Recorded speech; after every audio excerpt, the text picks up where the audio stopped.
Bulletin में सबसे पहले बात करेंगे पाकिस्तान दुश्मनी में पागल भारत का मकरू चेहरा बेनकाब। रॉ से मुंसलिक गिरोह के 5 अहम दुश्मन मुजफ्फराबाद से गिरफ्तार अफराद से लैपटॉप, मोबाइल फोन्स और दीगर मवासलाती आलात बरामद। एक मुलजिम की निशानदेही पर असलहे का बड़ा जखीरा भी पकड़ा गया।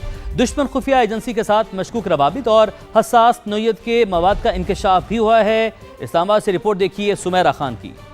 आज़ाद कश्मीर के दारुल हुकूमत मुजफ्फराबाद में कानून नाफिज करने वाले इदारों का कामयाब एक्शन। खुफिया इत्तला पर चहला में टारगेटेड ऑपरेशन के दौरान 5 मुश्तबा अफराद को कानून के शिकंजे में ले लिया गया। गिरफ्तार अफराद के कब्जे से लैपटॉप, मोबाइल फोन्स और दीगर मवासलाती आलात बरामद। दौरान तफ्तीश एक मुलजिम की निशानदेही पर 7 खुदकार हथियार, दस्ती बम और दीगर जंगी सामान कब्जे में ले लिया गया। हसास मकामात से मुतालिक दस्तावेजात और रिकॉर्ड भी मिला। जराये के मुताबिक मुलजमान से बरामद मोबाइल फोन्स, लैपटॉप्स और दीगर मवाद का फॉरेंसिक और तकनीकी तज्जिया जारी।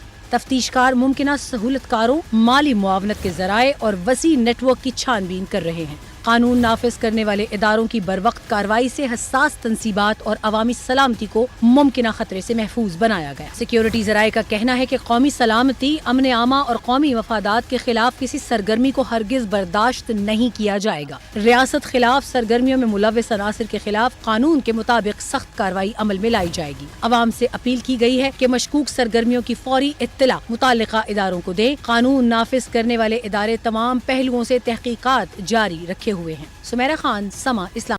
वज़ीर मुमलिकत दाखिला तलाल चौधरी कहते हैं आज़ाद कश्मीर के तमाम अजला में हालात मुकम्मल काबू में हैं। कलदम तंजीम बेनकाब हो रही है। आज़ाद कश्मीर में जारी बेअमनी के ताने बाने कहीं और मिलते हैं। की हुकूमत ने बड़ी सिंसियरली उन तमाम मुतालबात पर गौर खौज नहीं बल्कि अमल दरामद भी शुरू कर दिया था। उस अमल दरामद के होते हुए ये सब कुछ होना जो है ये इस बात की निशानदेही है कि इनका मकसद कुछ और है। कल एक ऑडियो भी आई है, उस पर इन्वेस्टिगेशन जारी है। डेफिनेटली कश्मीर में जो बदअमनी है ये नहीं हो सकता, इसके ताने बाने या इसकी कोई कनेक्शंस कहीं और ना हो। जो भी हुआ ये उनके खुद लोगों ने किया है, स्टेट फायरिंग की है। इनके मुकदमात उसी एक्शन कमेटी के लोगों पर ही बनते हैं। बात करें बजट की। माली साल 2026-27 का विफाकी बजट 12 जून को पेश किया जाएगा। विफाकी वजीर पार्लिमानी अमूर तारिक फजल चौधरी की तस्दीक कहते हैं उम्मीद है विफाकी बजट 12 जून को पेश किया जाएगा। हुकूमत ने बजट इजलास कल शाम बुलाने का फैसला कर लिया। कौमी असम्बली सेक्रेटेरिएट को तैयारियों का हुक्म दिया गया है। बजट साजी के लिए पीपल्स पार्टी नून लीग की तकनीकी कमेटियों के मुज़ाकरात जारी हैं। मुज़ाकरात के बाद नायब वज़ीर-ए-आज़म इसहाक डार की आज सदर आसिफ अली ज़रदारी से मुलाकात मुतवक्किल है, जिसमें सूबों से विफाक को फंड्स की फराहमी के तरीक़ेकार पर बातचीत होगी। मज़ीद मालूमात हासिल करते हैं नुमाइंदा समा उस्मान खान हमारे साथ मौजूद हैं। उस्मान, बताइएगा सारी सूरत हाल के हवाले से। जी देखिए, अभी तक कौमी असम्बली का जो बजट पेश किया जाना है इजलास के हवाले से वो अभी भी अभाम का शिकार है। जब तक सदर मुमलिकत की जानिब से बाज़ाब्ता तौर पर मंजूरी नहीं दी जा सकती उस वक्त तक ये इम्कानी सूरत हाल और तवक्कुआत जो है वो की जाती रहेंगी। लेकिन जहाँ तक है पीपल्स पार्टी और हुकूमत के मुज़ाकरात का, तो वो उसमें जो निटी ग्रिटीज़ हैं अब उसके ऊपर जो है वो मुज़ाकरात किए जा रहे हैं। बहुत सारे जो कराची के बड़े मेगा मनसूबे थे उसमें तो पेशरफ्त हो गई, तो इत्तफाक़ राय कर लिया गया था। लेकिन अब जो वसाइल और मसाइल है उसमें आकर जो है ये हुकूमत के लिए मसाइल पैदा हो रहे हैं। वो इसलिए पैदा हो रहे हैं कि हुकूमत शदीद माली बहरान का शिकार है और वो ये चाहती है कि अगले आइंदा माली साल के लिए सूबों से जो है वो इजाफी शेयर्स लिया जाए। तो उसी के ऊपर जो है वो कुछ एतराज़ आ रहा है और खैबर पख्तूनख्वा हुकूमत से भी ये कहा गया था कि वो 65 अरब रुपए के इजाफी टैक्स जो है वो नए बजट में लगाए। तो जिसकी ये बताया जा रहा है कि केपी की जानिब से इनकार कर दिया गया और ये कह रहे हैं कि महदूद गुंजाइश है, मजीद बोझ नहीं डाला सकता। इसी तरह जब तक ये सूबों के मामला तय नहीं होते हैं और वफाक मुतमईन नहीं होता कि अब उनके ऊपर जो है वो बोझ कम होगा माली तौर पर, तो उस वक्त तक जो है ये मुज़ाकराती अमल जारी रहेगा। और आज ये इम्कान है कि मुज़ाकराती अमल के दौरान ही डिप्टी वज़ीर-ए-आज़म इसहाक डार जो है वो दोबारा ऐवान सदर जाए और वहाँ पर उनकी सदर मुमलिकत से मुलाकात होगी। तो ये मुलाकातों के बाद ही जो है वो सूरत हाल सामने आएगी। ताहम हुकूमत जो वो कोशिश करेगी कि किसी तरीके से इस मामले को मंतकी जाम तक पहुँचाए। ठीक है उस्मान, आपने अपडेट का आपका बहुत शुक्रिया। माली साल 2026-27 का विफाकी बजट ताखीर का शिकार क्यों हुआ? बजट की तैयारी में हुकूमत को किन मसाइल का सामना रहा? एक नज़र डालें तो पता चलता है कि वसाइल की तकसीम का तनाज़ा ताखीर की बड़ी वजह बना। विफाक और सूबों के दरमियान काबिल तकसीम मुहासिल के फार्मूले पर भी इख्तलाफ सामने आए। विफाक ने सूबों से 1200 अरब रुपए के माली वसाइल मांग लिए, जिसको छोड़ने से सूबों ने इनकार कर दिया। ज़राए के मुताबिक नए बजट में सूबों का हिस्सा तकरीबन 9,400 अरब रुपए बनता है, जबकि विफाक चाहता है कि सूबों को सिर्फ 8,200 अरब रुपए दिए जाएं। सूबों से मुमकिना तौर पर मिलने वाली इजाफी रकम को दिफा, कौमी सलामती और रिलीफ के मंसूबों पर खर्च करने का प्लान है।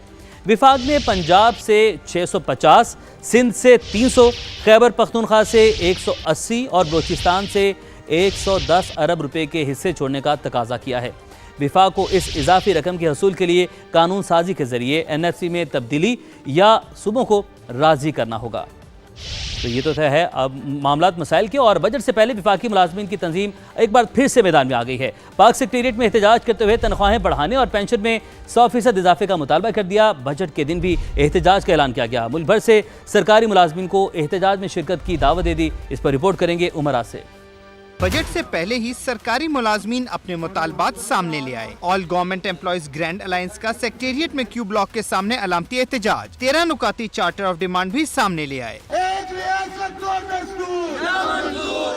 बजट के हवाले से जो हमारे मुतालिबात हैं उसके अंदर तमाम एडहॉक रिलीफ अलाउंसेस को बुनियादी तनख्वाह में जम करना, तनख्वाहों और पेंशन के अंदर जो है वो 100% इजाफा, मिनिमम वेजेस और मिनिमम पेंशन जो है हमने मुतालबा किया है कि उसके अंदर जो है 50,000 जो है उसको किया जाए। वज़ीर आज़म पाकिस्तान से अपील करूँगा कि ज़रा वो दिल पर हाथ रख के ये सोचें कि एक शख्स जिसकी पेंशन सिर्फ 30-35 हज़ार है उसमें एक घर का बजट बना के दिखा दें। अगीगा ने मुल्क भर से सरकारी मुलाजमीन को बजट के दिन अपने हकूक के लिए इस्लामाबाद पहुंचकर एहतजाज में शामिल होने की दावत भी दे रखी है। कैमरामैन उस्मान चीमा के साथ उमर आसिफ, समय इस्लामाबाद। पाकिस्तान पर बैरूनी कर्जों का भारी बोझ, कर्ज तो कर्ज, सिर्फ सूद ही मुल्क की मैशत के लिए भयानक ख्वाब बन गया है। हर आने वाला साल मैशत को पस्तियों में धकेल रहा है। दस्तावेज के मुताबिक पाकिस्तान अगले 5 साल कर्जों पर 45,000 अरब रुपए सिर्फ सूद भरेगा। सूद की अदायगी का ये बिल 2.5 साल की हुकूमती आमदन के मसावी है।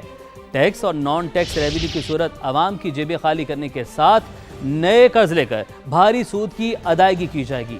माली साल 2026-27 में सूद की अदायगी का तखमीना 7,824 अरब रुपए लगाया गया है।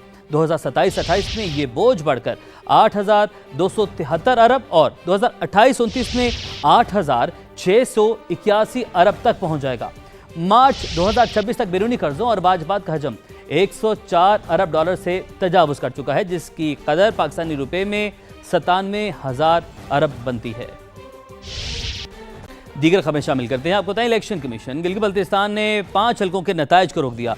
दोबारा गिनती और री पोलिंग के लिए रिजल्ट को रोका गया। चीफ इलेक्शन कमिश्नर के मुताबिक 5 हलकों के 26 पोलिंग स्टेशन पर 15 जून को दोबारा वोट डाले जाएंगे। ऐसे हैं जिनमें री पोलिंग के लिए दरखास्तें आई थी और वो मुतल्लिका DRO साहिबान ने रिकमेंड किया था। उनके रिकमेंडेशन को मद्देनज़र रखते हुए मैंने उन पर री पोलिंग का मैंने शेड्यूल दिया है 15 जून को। GBA 8 स्कर्दो 2 और GBA 13 अस्तोर 1, उसमें एक स्टेशन है जयपुर का और ऊपर उसके कोई 10 पोलिंग स्टेशन है स्कर्दो के, और GBA 15 दियामर 1 इसके एक पोलिंग स्टेशन है, और GBA 16 दियामर 2 इसके 3 पोलिंग स्टेशन है।